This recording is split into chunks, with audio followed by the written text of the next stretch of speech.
Thank you very much, Jen, for that very nice introduction. That was actually really beautiful. Yesterday, she told me that she was going to be very nervous about it. I didn't show at all. So, as Jen did not say, I'm an academic by training. I'm an organizational sociologist, and I teach at University College in London. And the thing I've spent the last 10 years trying to figure out is how organizations like businesses, as well as people, not only survive, but also learn how to thrive in situations where they don't know what's going to happen next and they don't know what to do. I came to it because originally I used to work in technology, I used to work in product development at Google. And then when I started doing research on how to innovate in a situation of not knowing and uncertainty, I went into a space, a domain that maybe is closer to coffee. I started studying the kinds of R&D teams that come up with new ideas in food in high-end cuisine.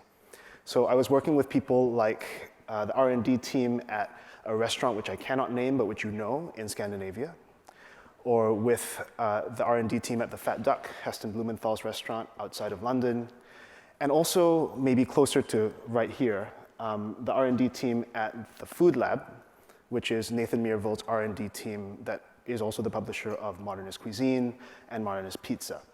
Now, the thing that connects all of these groups that are really good at innovation, at adaptation, at constantly coming up with new ideas, is not that they were successful at doing all those things in spite of not knowing. It's actually that they were successful at doing all those things because of not knowing. Right? They were always and continually putting themselves in situations where they didn't know what to do, and they had to figure it out. And this is the reason why they were able to adapt, and this is the reason why they were able to come up with new ideas. So that's what I'm hoping to talk to you about today, why this works and how to do it. So just a quick overview of what we're going to talk about. Not knowing surrounds us, it always has. And dealing with not knowing today is more important than ever because we're in a more interconnected, interdependent world. Not knowing is always a challenge, like it's never not difficult. But, and this is something which I really want to emphasize, we often forget that it can also be an opportunity. And it's an opportunity because everything new starts in a place of not knowing. You literally cannot have new things without not knowing what those things are when you first start. The problem, as Jen pointed out, is that if you want to deal with the challenge of not knowing, you cannot really fear it. You have to acknowledge it, you have to embrace it, you have to have a productive relationship with not knowing. And fear also makes not knowing harder to benefit from. It's harder to take advantage of the opportunity that not knowing represents if you're afraid of it. So I'm going to talk about some of these ideas today and then end with 3 steps, I would say, for having a more productive relationship with not knowing. So just to start, we rarely know exactly what will happen in the future. In fact, if we're honest with ourselves, we never know exactly what's going to happen in the future. What this means is we're always surrounded by different types of not knowing. The different types of not knowing is going to be really important. The kind that we often think of, the kind that we often think we're facing, we call risk, right? And risk really is when we know all the actions that we could possibly take, we know all the possible outcomes, and we know how likely each one of them is to be. What this means is when we say we're facing risk, we say that we think we're facing a situation where we don't know what's going to happen next, but we know almost everything there is to know about what we don't know. This is very, very rare. In real life, you almost never have that kind of situation, right? You only have it when you are, say, flipping a fair coin or you're tossing a fair dice. The problem is we want to believe that the not knowing that we face is risk because risk is comforting. If you know everything there is to know about what you don't know, you feel like you can manage it. You can get rid of it, you can insure against it, you can do a cost-benefit analysis, you can do a risk assessment. What I want to talk about is the other kinds of not knowing, the types that are unmanageable, the type where you don't know what you don't know. This is where things get really, really challenging. I'll give you an example, which is far away from coffee. This is Zaporizhzhia. It's Europe's biggest nuclear power plant. It's in Ukraine, but happens to be controlled by Russia at the moment. So this is a very big nuclear power plant, which needs to be very carefully managed, that is at the center of a war. I would not call this a risky situation, but lots of people describe the situation in Ukraine, especially around Zaporizhzhia, as a high-risk nuclear situation. It isn't. The other problem with the not knowing that we're all surrounded with now is that we're living in a world that's highly interconnected, highly interdependent, and not knowing in one place spreads more quickly and it affects us more. We don't have to live in Ukraine or even in Europe for this to be true, right? And it doesn't have to be something which is a matter of existential crisis or threat, like a nuclear meltdown at Europe's biggest nuclear power plant. You can be living far away, like in Australia or in the US, and things like global energy prices and how they're disrupted by the war in Ukraine can still affect you. So if you're in Europe and you're not close to Ukraine, but you're a coffee roaster, for instance, and you roast with gas, last year was probably an interesting time in terms of your power bills. And it's not just things like how businesses are affected by this, it's also that if you cannot even let your population heat their homes in the winter at a cost-effective price, you also have things like political disruption, political instability that come as a result of all these things. It's not just our human systems like energy provision that are becoming more uncertain, more filled with not knowing. It's also that the natural environment around us is becoming more unpredictable. And that obviously has effects on all of us in coffee. It's an agricultural crop. This is a really big deal. I'm sure everyone here is aware of this, whether very consciously or in the background. And it is almost certainly something which is affecting the volatility in the price of coffee, which is something which affects the specialty coffee business because it feeds through into the price you pay for your product. All this is just to say that these non-risk types of not knowing are really, really hard, right? Risk, like I said before, is when you don't know what is happening, but you know a lot about what you don't know. What I'm talking about now is not knowing where you don't know what you don't know. And the natural reaction to this kind of situation is fear. Fear stops us from facing up to these other kinds of not knowing in particular ways. Most importantly is when we imagine or we try and pretend to ourselves that these other types of not knowing are actually risky.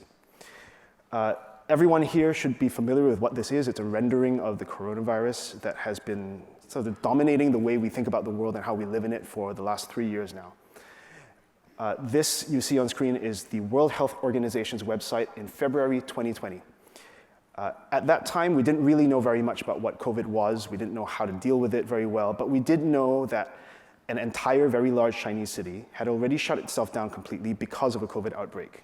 And yet, the World Health Organization was still insisting that it was not a good idea to shut down travel and trade because it had done a careful risk assessment.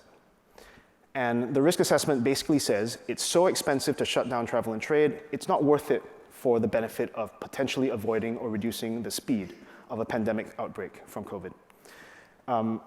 This is the problem with imagining that a situation of non-risk not knowing is risky when it actually isn't. Right? So what you see there is world GDP growth, and that red bar is what happened in 2020. Now, when you make that kind of mistake, I said this kind of fear of not knowing that leads you to making bad decisions can have fatal consequences. There are fatal consequences that affect all of us in ways that we cannot even predict. Some of them continue, like right here in Oregon. Restaurants close all over the world, not just here, because of COVID-19, because of the way we dealt with it. Now, I spent the last 5 or 6 minutes talking about why not knowing is so challenging, it's so hard. But I want to make sure that we emphasize that not knowing has another side that we often forget about, right? The other side is that it can also be an opportunity. It's an opportunity because all new things must begin from not knowing about the actions you can take, the outcomes you can achieve, or the sources of value that you can create. Not knowing about new sources of value has driven change since forever. And I think in coffee, this is something which is quite familiar. Everything from Maxwell House learning and figuring out that consumers want something new, which is consistent coffee that's easy to prepare at home, to several decades later, another company figuring out that consumers want and will value flavored drinks and a third space in which to drink them, to today, what the Specialty Coffee Association is doing to try and create a new narrative for value around things like the difference between single origins and blends, or the flavor profiles from alternative processing methods like anaerobic fermentation. Now, all I'm trying to say here is that new sources of value, new ways of doing things, and new business models can only come from admitting and in fact seeking out a position where you don't know what the source of value might be, what the new way of doing things could be, and what a new business model might look like. This means that you can really only profit from not knowing if you acknowledge that it exists and you build a productive relationship with it. You cannot ignore it. You can't pretend it doesn't exist. You can't pretend it's risk and hope that you can risk manage it and optimize it away. You just can't do all those things and still hope to benefit from it. So what this means is facing up to not knowing is crucial, not only to survive and adapt to the challenges that it poses, but also to thrive by finding new ways to do things that are successful, new sources of value. So here are 3 things or steps, I guess, that you can take to have a more productive relationship with not knowing. The 3 of them are understanding what it is and where it comes from. Once you've understood what it is and where it comes from, you can be more open-minded. I'm going to explain more about what all these things are. And then you can experiment. There are different types of not risk not knowing. You can not know what actions are possible. You can not know what outcomes are possible. You can not know what the connections are between the actions you take and the outcomes you get. And the thing we've talked about already, you can not know where new sources of value might come from. Now, once you have this clarity about what these different kinds of not knowing might be, you can then be open-minded about what you can do, what outcomes you might achieve, the connections between outcomes that you get and the actions that you take, and what outcomes might be valuable. Maybe this sounds very abstract. It becomes very concrete when you think about how you act as a result of these first 2 steps. Right? The way we normally think about taking strategy in business is to come up with some big plan that looks like a real strategy. But from looking at businesses and especially teams that have continually been able to adapt and innovate, the way to do this is not to do that. The way to do this instead is to experiment intentionally as a way to learn. Not to experiment so that you confirm something which you think you already know, but to experiment so that you can figure out whether or not the thing that you think might be right is or isn't right. And the way to do that is to do many, many experiments that you are not emotionally invested in, right? So that they can fail, because many of them will. And the way to do that is to start cheap, do it small, and do it low risk, and then only scale what works. And because, again, I think this may sound very abstract, it's actually not. It's very, very concrete. I'm going to give you an example. Someone that actually some people in this room might know. This is Jack Benchicle. You can see him in his shop. He was a biochemist by training, and then he also trained in pastry. And for many years now, he's run a wonderful cafe. It's a coffee bar in LA called Endorphin. What Jack's been doing for a while now is trying to figure out how he can run a small business. It's only 2 of them, and he's the only barista. It's him and his cousin. He doesn't want to get bigger, but he wants to figure out a new business model, new products. And he's embracing not knowing in a few ways, and I'm going to tell you about them. So one of the things Jack does is he has a dessert club. It's like a supper club where people come in, nowadays more sporadically, into his bar in the evenings, and he cooks a tasting menu of dessert for them that's paired with drinks.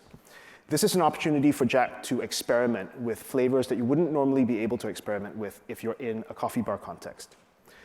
At the same time, he's also experimenting with a ready-to-drink product. Some of those flavors are inspired by or connected to flavors that he's experimenting with in the dessert club. And the important thing with this first iteration of his ready-to-drink product is you can see that it's something which is very low cost and easy to do. Like, he's packaging it without a lot of branding. He's packaging it in something without a minimum because he's just buying a mason jar and selling it out of the bar. And he's also manufacturing the product itself inside the bar. What he's doing is he's doing low-risk, low-cost experiments to figure out whether or not something will work. And when it does work, when people say, yeah, we like it, he scales up. So the next step was to lock down a few flavors. He's now got 4 of them. Only 2 of them are coffee. The other ones are not coffee. They're like infusions and teas of sorts.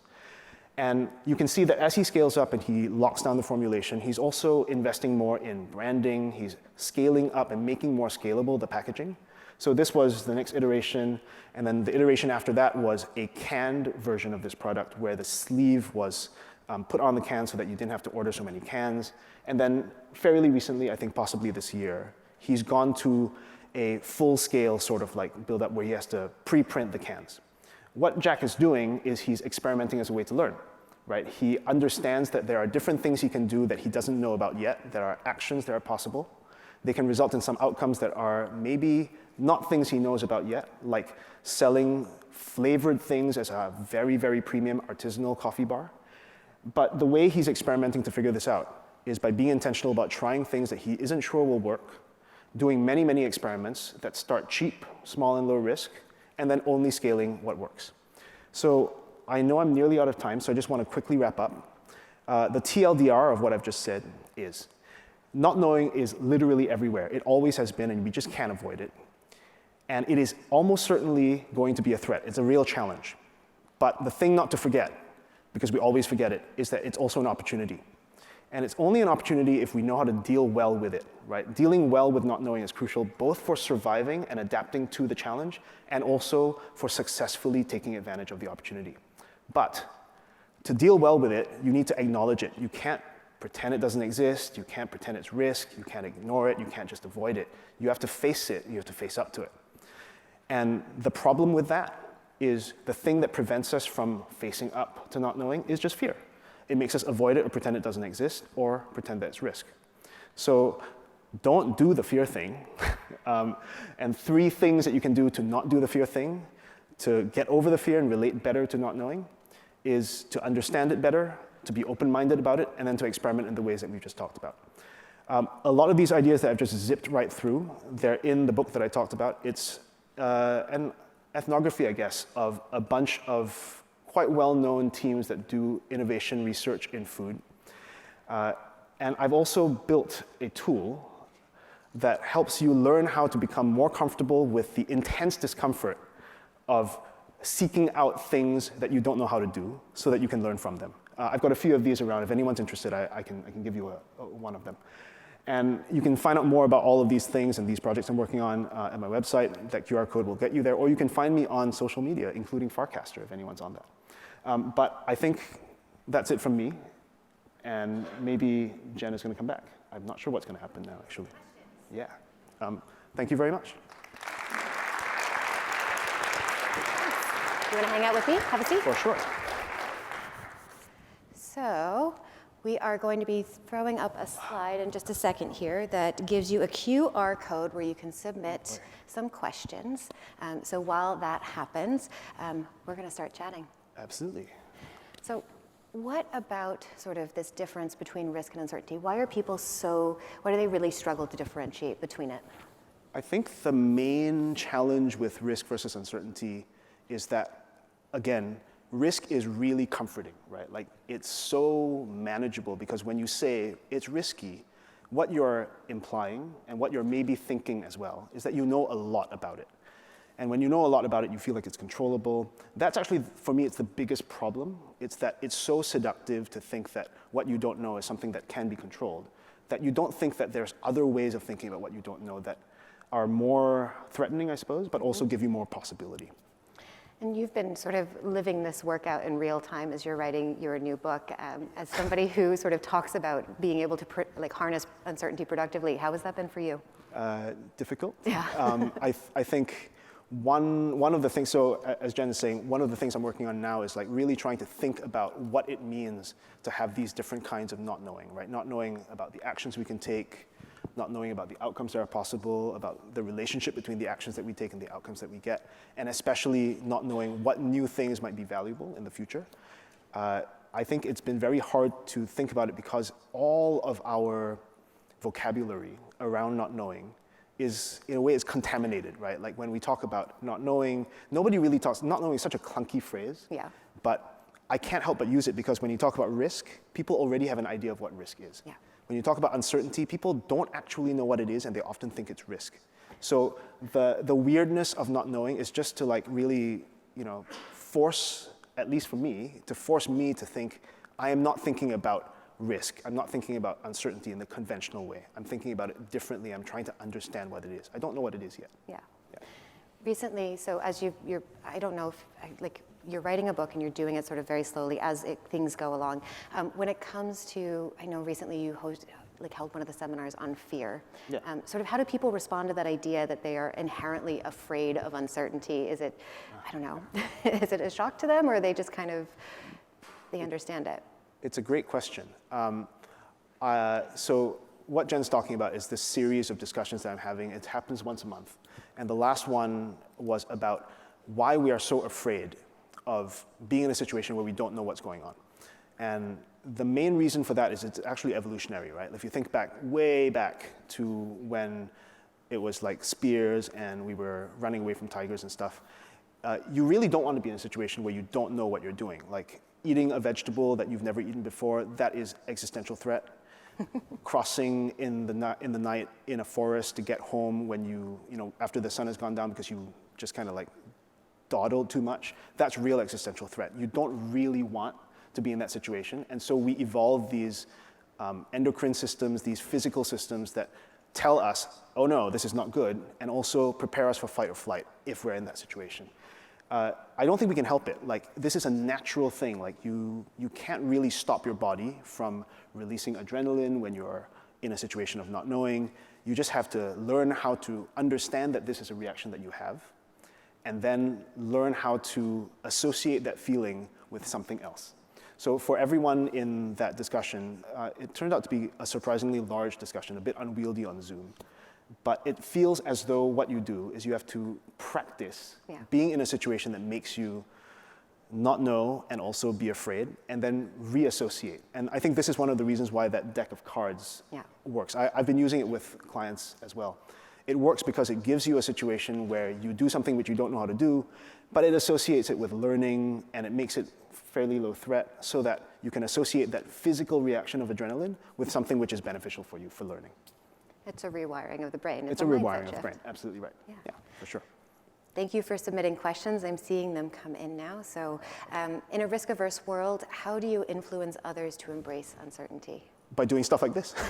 I think it's a really good question about what you can do. So there's actually many layers of the problem, right? So one layer is people don't really even consciously think about the difference between risk and uncertainty yet. And then, especially in business, but generally in life, people are averse to even risk, even when it's so manageable. What do we do? I think one of the main things that I've been trying to do is explain that you can't really get innovation out of risk management. Yeah. You know, it just doesn't work, right? Innovation is not about something which is predictable in any way at all. And maybe delivery of innovation, once you've come up with an idea, that's something that you can do well as execution. But new ideas always come from a place where you have no idea what's going on. You always get to a real innovation by taking a path where you don't know what path you're taking. You often don't know where you're going in the first place. So the way to do it in a risk-averse world is to convince people that there are other things that are maybe better, right? Like learning how to do new things comes from not just being not risk-averse, but being uncertainty-preferring, if you want to put it like that. We have a great question here. You say, in your book, you speak about working under pressure as a solution to pushing teams forward to accomplish. So how do we as business owners properly balance the amount of stress needed to be innovative without risking burning your team out? Okay, that's a great question too. So in the book, there is the concept of desperation by design. So I don't know whether any of you have ever been in a situation where you have to do something and you put yourself in a position where if you don't get it done, things are really going to be bad. And that's the reason why you're able to do the thing. So this idea of desperation by design, to force you to do something which you don't want to do or are reluctant to do, that's this idea. Now, how do you build a team environment that can be desperate and so can do something innovative without burning out? I think it's both a true and also potentially unsatisfying answer. You cannot manage remotely.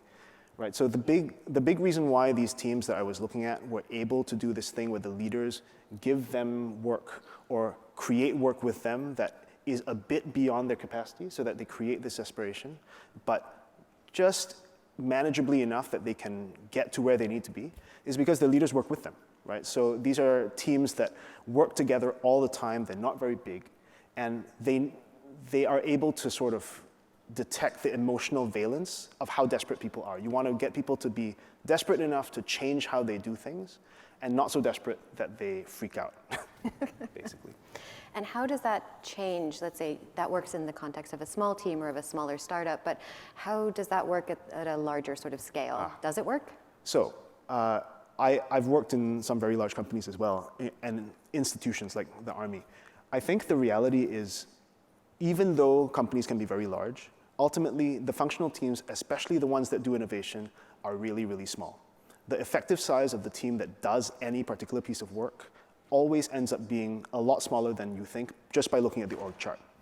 So if the team is small, like let's say 10, 15, 20 people, I think it's still doable.